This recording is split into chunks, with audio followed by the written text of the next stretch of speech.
So welcome friend once again on Sunil Halakhandi ke Success ke Fund, and today again I got with me Mr. Ramanna, who has in earlier three sessions has explained us about the simplicity trait of the successful managers, then focus one at a time, and in the third uh, discussion he has discussed about the larger vision or the big picture. So today again, welcome Mr. Ramanna. What you have got? आपके पोटले में क्या है आज for all of us? Thank you, Sunil. Good morning. And today I think we will cover something on an important aspect of leadership and management, which is communication. Communication we will today cover on top to bottom and bottom to top communication. Basically looking from top management point of view. And to me, this is one critical skill every leader has to have. And the way he has to approach is different from different occasions, but we will cover each one of them briefly. One important thing which a leader should know, and some leaders miss out, is that everybody in his audience are intelligent. Many people forget that, other guys are not intelligent and he is very good and all that. But it's not true actually. All the people have almost similar intelligence. And second point one should remember before communicating is that people interpret differently. Each one word, each one sentence, body language of the leader when he is communicating, is interpreted each person differently. So the guy who is communicating has to keep this in mind when he sits on to talk to the people or write to the people. And the problem, if people interpret differently, and especially in today's scenario of social media and all that, they spread their understanding of the communication.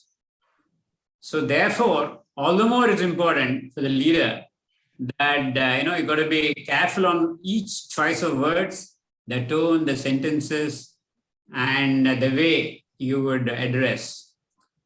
Another point, this is my personal view, is that though it is always expected that transparent communication is the best thing to happen in organizations, each leader should remember that it has its own limitations.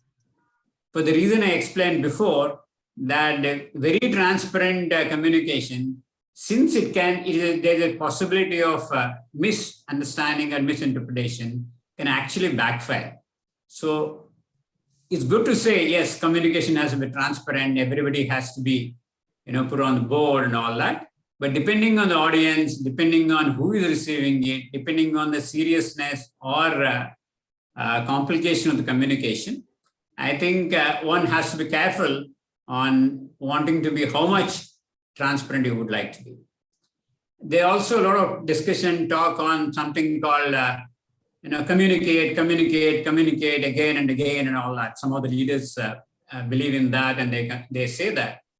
But got to be watchful because when you're repeatedly communicating, it's important that post such communication, the actions which follow are important, because the credibility of the leader will also depend on what he communicated and what actions he promised to take, and whether he has taken before the next communication.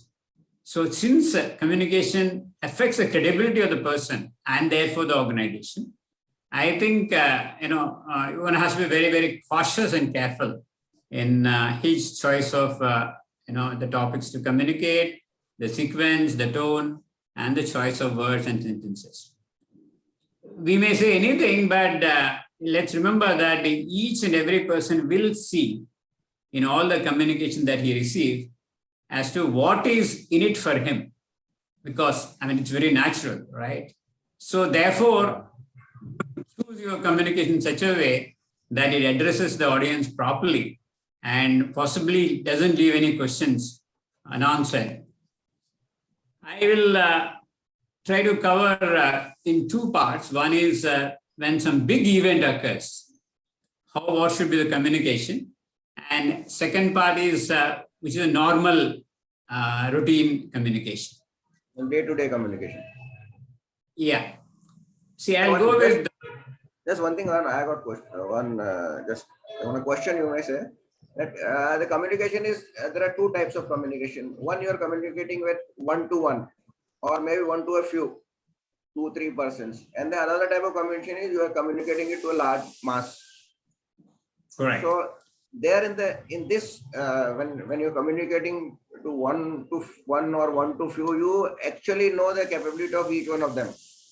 So you understand, you know how and what body language should use, what words you should, what expression you should use. But when you're communicating to a large gathering, maybe 10, 15, 20 people or even larger, then I think things will change.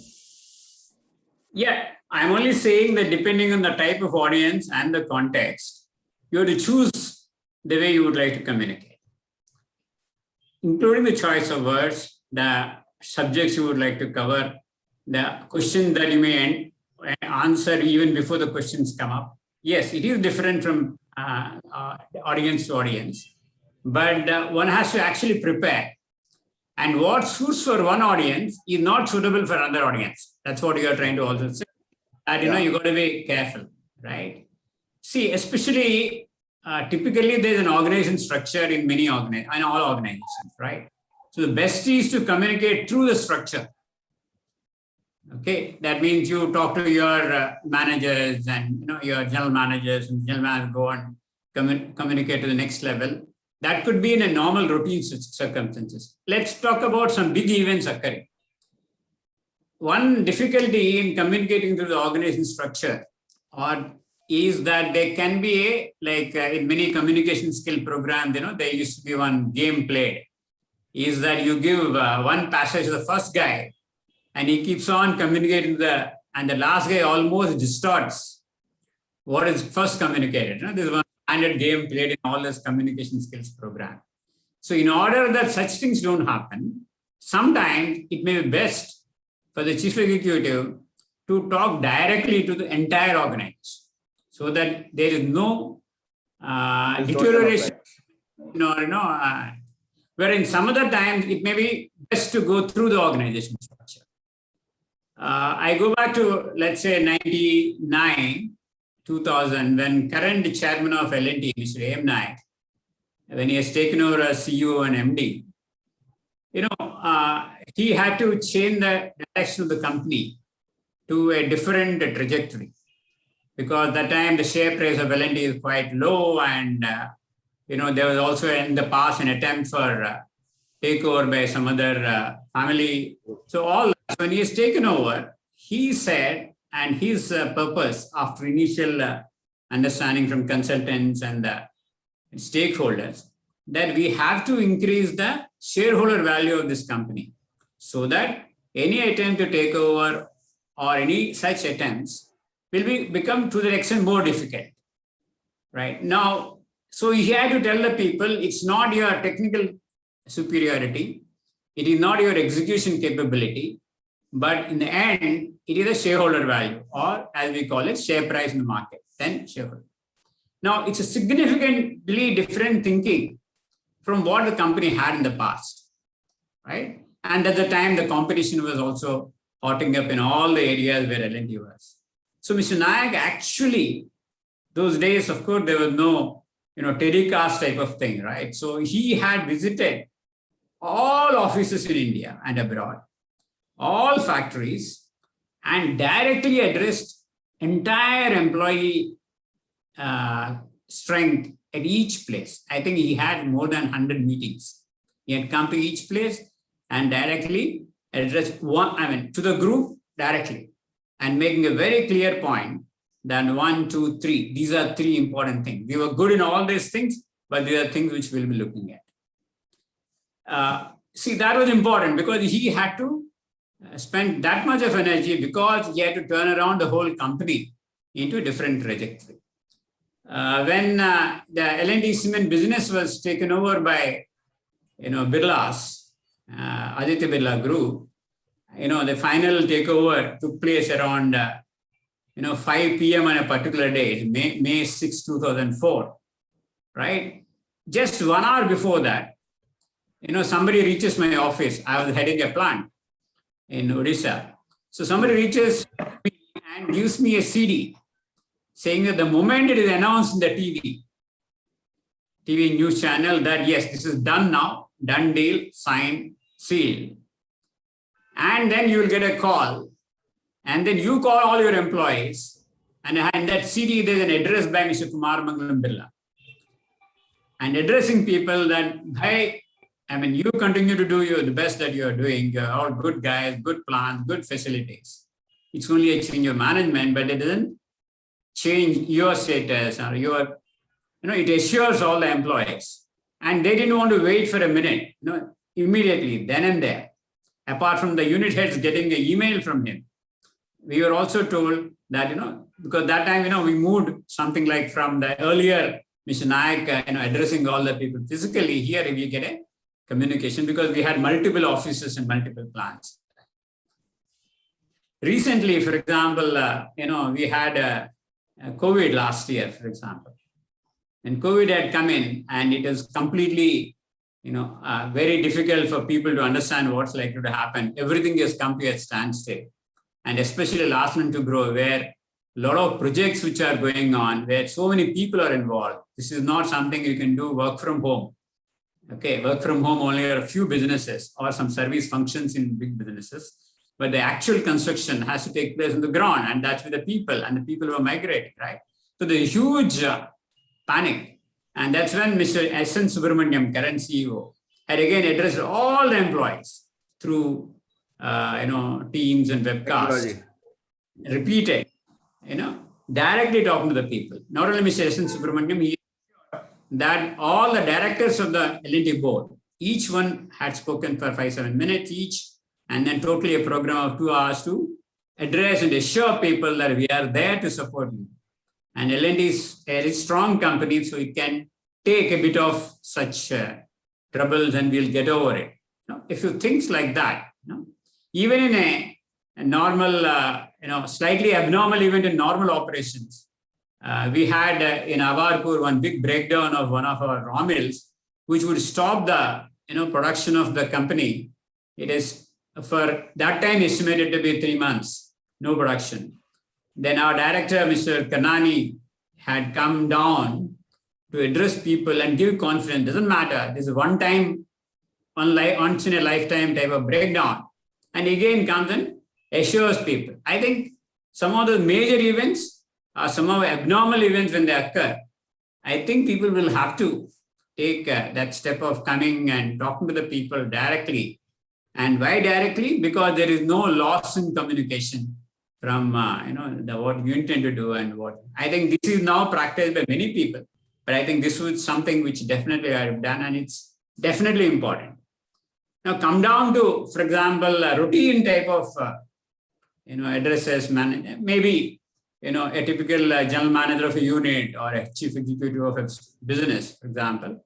I think there should be a scheduled, in my opinion, and all my leaders have done that, and I try to do myself, a scheduled address to all the employees. Okay, and in a scheduled format, where you cover your sale, production, quality issues, various performance parameters, and planning, quality compliance, all of them, safety, all of them, you do it in a routine way. It's important. Very often people, what they end up doing is they don't do the routine address.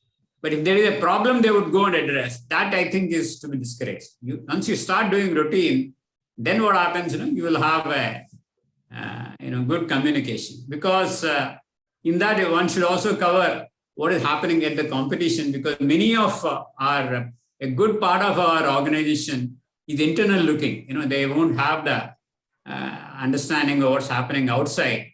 So that's when the chief executive can share in terms of what's happening, competition, or what to be done in future and all that. maybe people also follow, writing communication in terms of letters, preferably in the local language, right? And then take opportunities. In L&T, we have these, various, if I can use the word excuses, but then we take a safety day or a technology day or, some other, make occasions in such a way and, find forum, find reason for getting the people together in the shop floor or, even offices, and then talk to the people. And obviously, if a good leader, as we mentioned in the past, if he is simple and accessible, those forums can be used where you also can get some idea, some questions and the answers. And, because as I said, each one will look at what is in it for him and what does it mean. A couple of points, do's and don'ts. We talk sometimes more than what we can chew. That I would suggest people to avoid. The reason is that walk the talk, that's what is said many times. But if you cannot walk, don't talk about it. Because your credibility is that question. And chief executive or the head of the unit, the credibility, he represents the whole. So very often, sometimes, we do some heroic promises or statements there. And if you're not able to do that, then you will take a bang on that. So just watch out on that. I think that's, in my opinion, one has to be careful and be realistic. That's, I think, would be. And of course, there is, as I said, communication consistency is important.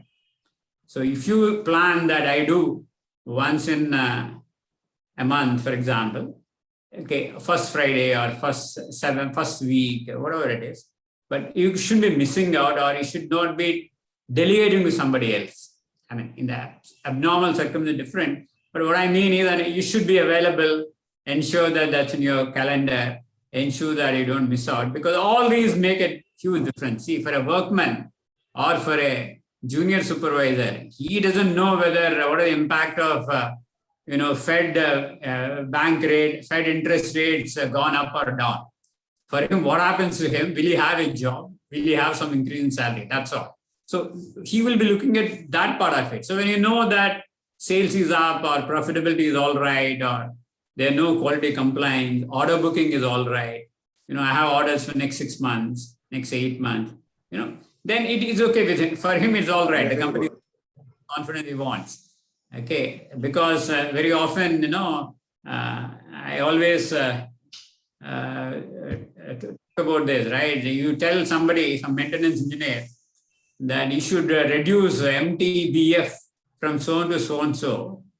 MTBF is, mean time between failures. That's the, that's the index. Somebody can. I don't think a maintenance fitter would actually understand if you tell him you should reduce MTBF by 20%. So say, last month, 20 hours, it is down. Average last year is 40 hours, so bring it down. And that's simplest. So this is what I'm looking. So got to be careful. Therefore, consistency important. The language is important based on the audience. Okay. And maybe, as you also mentioned, that, communicate, to different segments. You talk to managers separately, general managers separately, depending on, and in all these, I think it's important to give some time to hear them out also. Very often, we overshoot, and therefore there will be no time for question answers. Yeah, that's what I was just thinking that you are talking about one-way communication from the top to the bottom. Now, it has to be at some point of time, it has to be two-way communication. Right. So therefore, even when you're talking to the people, give some time to them for asking questions, and you should answer them. And actually, I have done the following many times, and both sides. When I was a subordinate as well as I was the boss, is that you actually plan some questions, because very often people don't want to come out to ask questions. They don't know, right? They don't know. So therefore, they don't know what will happen. So you have 2-3 guys ask questions. Then other people can join, asking me questions. Yeah, it's basically like a catalyst. Whether I can ask questions. Catalyst. Yeah, something like that. Yeah. So you ask me for a question and you know who the guys who ask. Okay. I think that becomes very, very important, because once you are ready to answer and question, I think it is you must be able to clarify many things. Well, in terms of written bottom to top communication, I think the leaders should attempt to be, first of all, as we mentioned in the past, be accessible. You can actually create a lot of forums. Okay, I know one chief executive, he has actually created an email ID, so people can actually write to him on any issue, anything. And he promises that I'll respond within 24 hours. And actually he has put a person and he consistently responded. Okay, the response may not be the answer. Response is, yes, I have noted. Yeah. Working on this, something like that. Immediately, and there may not be any response, but he will look into it or some action will be taken on it. Yeah, but again, not standard BPO type of answer, but something better than that. Something better than that, because people will watch, when people will ask questions, people will watch how do you respond. Right, to respond. Well, so you have to respond, and then you have to follow it up with a proper response, or even call somebody. Yeah. And suppose the stereotype answers started coming, I'll look into it, or your point is being noted, then people lose interest and then they'll stop writing. Yeah. See, the end of the day, all this is for what? For doing, as we mentioned, for increasing consistently shareholder value, and therefore the stakeholders. So in the end of the day, if that guy who is working doesn't have, if you suppose he thinks that I have a bad leader on the top, it creates a lot of issues. We are seeing in many other than organization, outside organizations too. If people think we have a bad leader, or a guy who is not considerate to me, who doesn't, then the interest, the motivation to do anything different, all those come down. Okay, so I think that's one of my directors used to have a program, who used to, whenever he used to visit a factory, in all his busy schedule, he used to keep 1 hour to meet one-to-one of the managers, and he would actually make it very, very comfortable. And he'll sit for 15-20 minutes, ask him about his family, his issues, if any family issue, how is his career doing, is he okay with it, so what happens is, now in that you get an opportunity to talk. Yeah, see, I was working here, I want to go to get transferred to some other place, a few things like that. Well, you can actually follow it up and do something for him, but at least half the problems are solved when you are going. And he used to consistently, every visit, if it's a 4-hour visit, he would keep 1 hour for this. If it's a 2-day visit also, he would keep for 1 hour. He would never miss. And the HR used to ensure that people get a chance to talk to him. Okay, there are other forums which we then can create. So that the time, for example, typically, training programs which happen, HR conducts so many training. So we used to have a general manager who will visit, who will make a point to inaugurate all the training program himself, along with 2 other HODs with him. All programs, whether it is small communication program to big strategy. He'll be there first 1 hour. He'll be there for closing. And just the point is that during that 1 hour, 2 hours, he gets to interact, see what people are. Because especially in conclusion, people talk about many issues which they have learned or they have not learned, and what do they see differently and all that. And typically, in case we have, L&T has a big training school in, the management development school in Lonavala near Pune, if you are aware of it. So any program which is done there, typically one of the L&T directors comes either for inauguration or for that. So that in the evening, in the dinner point, he's available. And you have someone whom you don't get to normally talk to, right, available there, talk, and then people can talk about, whatever. I think some of those, I did something with respect to, it's normal many times that the plant head, I think is very common. You send a birthday greeting card to the employees and all. I made a point in my working time to actually call them to your cabin and give it in hand. So what would happen with that is that he'll sit with you a cup of tea, 10 minutes, he'll make, and he would, whatever issues he has, he knows that he can raise, right? Typically people, when they walk on the shop floor, I think they have to acknowledge that they're people and, shake, pat on the back and all that. These make, all these are communications in my opinion. All these are part of a communication. And one thing which people should avoid, and it is difficult, but a lot of guys should avoid, is allow people to, fill your ears. Because that is, I think that is avoidable. At least it should not be visible, because then it can create a problem. Yeah. So in my opinion, these are a few things what should be followed to communicate to the people below, and what should be followed to get the feedback from the people. And in the end, it's all for business, and to make finally the business viable and make it shareholder value to be increased on a consistent basis. So this is all I thought today I have to say. That's very interesting. And you have in a very short time, you have explained the importance of communication and the various parameters of communication, like body language, selection of words, expression, and all that.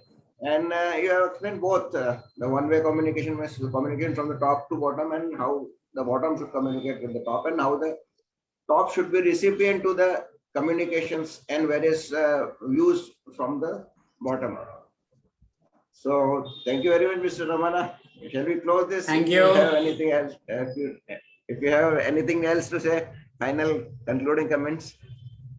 Yeah, see, what happens is that apart from employees, in some of, there's one more addition is the stakeholders around. If you're a factory, the villagers around, the supply chain partners, all these have to be, something similar. Treat them like what you do with employees. That means you have to have systems and mechanisms where you're able to address, whether you're able to take feedback. Okay, you to bring them to your your works or your factory or your business centers. Somebody in my experience in Odisha plant, typically you might be aware there'll be always this mock drill conducted once in 6 months, once in a year. Periodically. Such emergency. Okay, so when we conducted mock drill, I was so happy because all the employees, people inside have been brought out. They all were aware of it. It came out. More importantly, when the siren went off, the youngsters from the nearby villages, they came rushing in motorcycles because they are also apparently trained, are aware of that this siren means there's a problem in the factory. There's a problem. Okay, now, so that means how much one has to be doing, not only to your employees, which anyway we discussed, but to the other stakeholders around. Okay, now, for example, they could be, we had talked about one breakdown. See, that breakdown, when the breakdown occurred, initial feeling was that for next 6 months, the company will run at 50% capacity. Okay, but then in 15 days' time, we could find ways and means of bringing it down. And we had done some modifications in such a way that the whole thing came back to operation at full capacity in 1 month time. And this time you required support of all technical people, your vendors, your supply chain guys, right? So that is the time a different type of communication has to be, given. So therefore, it just employees is one part of it, and even other stakeholders. I think it means, therefore, what I said for employees, CEO addressing the vendor community, CEO addressing the other stakeholders, CEO addressing, all they become important. Similarly, having some emails, feedback sessions, getting the feedback from them and acting on their feedback. Okay, same thing applies to the customers, right? If some, let's say, for example, if something comes in the news that something wrong here, you also have to inform the customers. Okay, so therefore, education therefore is a very, very important stuff. We had, that situation in L&T when we had changed the name of the valve brand from one name called Odco to L&T valves. But we had to ensure and tell all the customers saying that, hey, it's the same factories, same approval, same thing, but now we are changed for strategic reasons. Even more difficult was when we have, when we changed L&T cement brand to Ultratech brand when Birlas had taken over. Right? So the way you communicate to your dealer, the actual customer, you don't want the business to go down and people have to have any doubt. So a lot of work was done to communicate. So it's apart from employee, which I talked about that time, Mr. Birla's address, but actually there's a effort taken by that time director of cement in Birla Group, Mr. Mishra, Chindu Mishra.